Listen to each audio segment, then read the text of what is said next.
Hello and welcome to the Amateur Austenite. My name is Frances Duncan. I'm an author and the founder of the Jane Austen Society of New Zealand.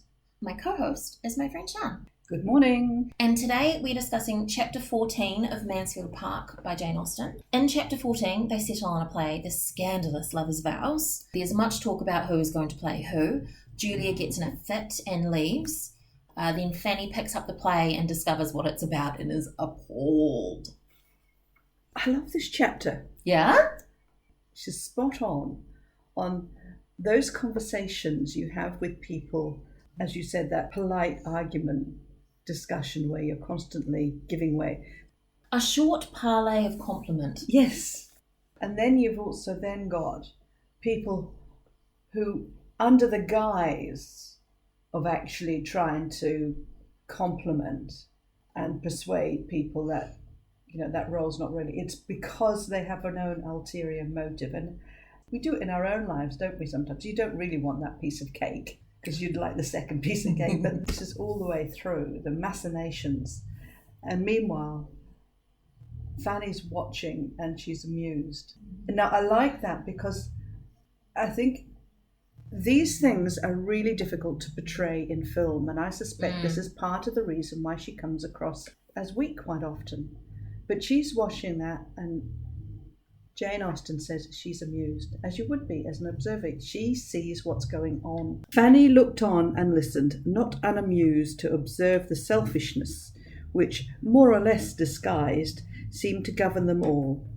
She's got it. Absolutely spot on. She's such a keen observer. You've got Tom, he's totally oblivious to his sisters. He just wants to have a good laugh. Fair enough, actually, that probably would have been fine. You've got the selfishness warring with the politeness. Yes. Mary Crawford, she politely keeps back her wishes, but she probably wants to do comedy like Tom Bertram.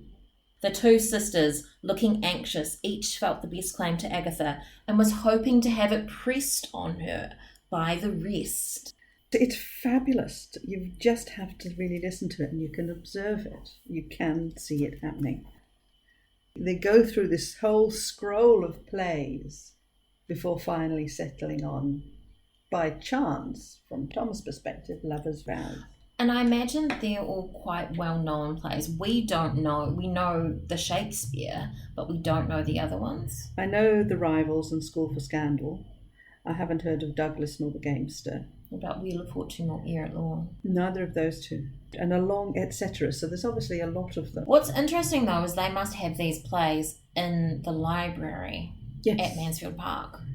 As would Austen. They did a lot of amateur dramatics, so these were plays they would have done.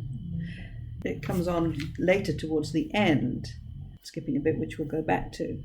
Fanny's reading through it, her curiosity all awake, and ran through it with an eagerness which was suspended only by intervals of astonishment that it could be proposed and accepted in a private theatre. Now that's an interesting line. So is this something that you would go and see in a public theatre? I think there's evidence that Jane Austen actually saw Lover's Vows on stage. Is it the sort of thing that could be done in a public theatre because they were true actresses and actors playing those parts? I think so. Rather than what you're going to have here is the daughter of the house playing the part of a unwed mother. Fanny goes on to think it is so totally improper for home representation. Yes. So she doesn't think it's bad to necessarily watch in a theatre, but at home. She talks about the woman, the situation of one, the language of the other, so unfit to be expressed by any woman of modesty. And actresses were thought of as a different thing altogether. Yes, and they could get away with this. These were not things that you would do as a gentrywoman. This whole part of the book is really hard for modern sensibilities to understand because we think it's just a play. I mean, goodness me. Why does it matter? We're brought up on things like 9.5 Weeks and 50 Shades of Grey and everything. The idea of Lover's Vows seems quite innocuous. You need to understand the context. It's so important. I think the thing that really stands out, even before they chose a specific play, is that the head of the household, Sir Thomas Bertram, would not have been happy with his daughter's acting. Not at all. he obviously was not unhappy with them acting because he had plays in his library that were suitable for putting on at home. Oh, no, Edmund very clearly said Sir Thomas would not want his daughters acting. Ah, apologies. But it's But different. maybe not with all the, you could argue, semi-strangers. I mean, what do they know about Mr. Yates? Oh, yeah, They're not he's just family. turned up. No. He's just turned up. No. And even the Crawfords are...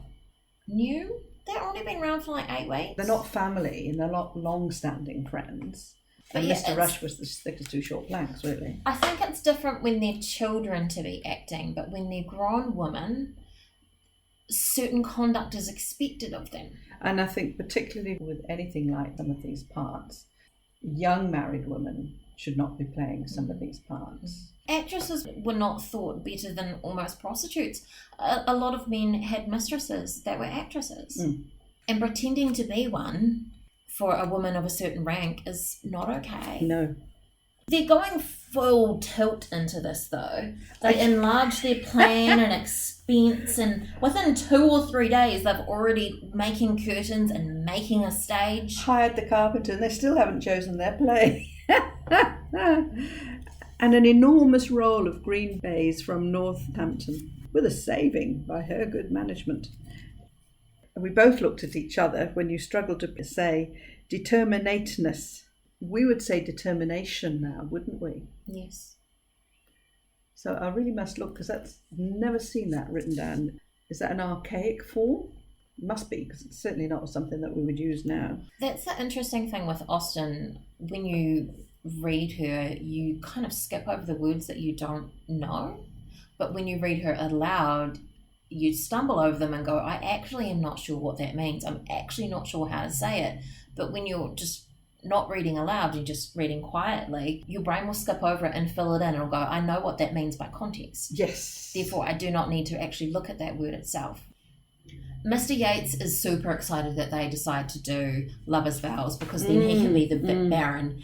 And there's a hilarious bit that when he was at Ecclesfield, he had grudged every rant of Lord Ravenshaw's and been forced to re-rant it all in his own room. He's such a dork. He's hilarious. But he seems to already be caring about Julia. I put an exclamation mark there because I felt that was evidence of chivalry right at the beginning. He says, you know, that was your not... sister to play the cottager's wife. It is an insult to propose it. Yes. I think he's already got feelings for Julia at this point. Well, I think he certainly likes her, which puts him in a far, far better... He's silly. He is. He's silly, but he's not mean. And he's certainly not manipulative.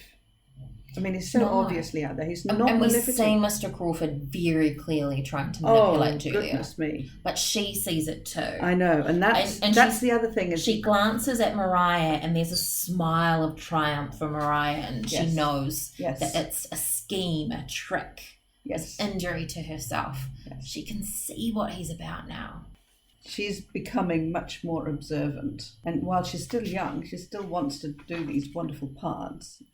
He's trying to convince her to be Amelia.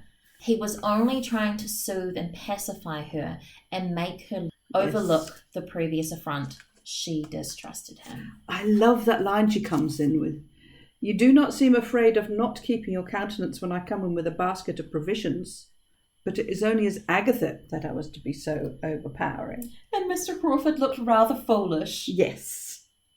Fanny, again, as observer, feels compassion for her. Yes. She had been a quiet auditor of the whole and could not think of her as under agitations of jealousy without great pity. Jealousy is italicized in mine, and I wonder if that's a fellow feeling, that she's recognising in Julia what she's feeling in herself when she sees Edmund with Miss Crawford. That's a very, very good point. But I think the other key thing, what I also picked up from there, and that just might be me reading it into, she recognises that Henry Crawford is not worthy of that jealousy. Oh, you think so? You think Julia's starting to put him in his place a little bit? Or you think Fanny thinks that? I think Fanny thinks that the scales are dropping from Julia's eyes, so she's less likely to be manipulated. But obviously she's very worried about Mariah. It's interesting that Mariah brings up the fact that Mr. Crawford is short in order to ensure that Mr. Crawford gets the part that she wants him to have so she can play opposite him. But it keeps being brought up by people. I know. You'd think he should be tall, dark and handsome, but he doesn't need to be. He can be short and charming. That's probably a compensation for not being tall. You think that's part of the reason he is the way he is? Yes. And that is our summary of Chapter 14 of Mansfield Park by Jane Austen. My name is Frances Duncan. You can find me at francesduncanwrites.com and on Twitter at Frances_Duncan. Thank you for listening and we wish you happy reading.